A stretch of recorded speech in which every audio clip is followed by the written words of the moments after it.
Mahkamah Tinggi Shah Alam hari ini membebaskan pengerusi kuil Seri Mahamariaman di Dengkil Selangor, M. Paramaguru yang terlibat dalam pertikaian tanah daripada pertuduhan menceroboh Peguam Latifah Koya dan Rajesh Nagarajan yang mewakili tertuduh berkata hakim mendapati kertas pertuduhan gagal membuktikan tertuduh mempunyai niat yang jelas untuk melakukan jenayah.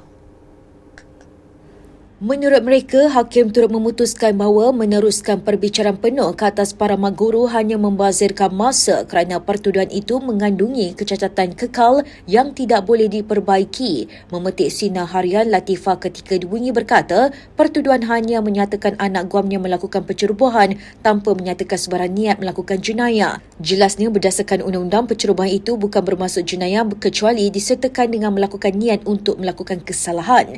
Pada 9 Februari lalu, Paramaguru mengaku tidak bersalah di Mahkamah Magistrate Sepang atas satu pertuduhan menceroboh tanah persendirian milik Datuk Suhaili Ahmad. Mengikut pertuduhan itu, bapa kepada dua anak didakwa memasuki kawasan tanah milik Suhaili tanpa kebenaran di Jalan Selangor, Dragging Dengkil pada jam 4.45 petang 19 Jun 2025.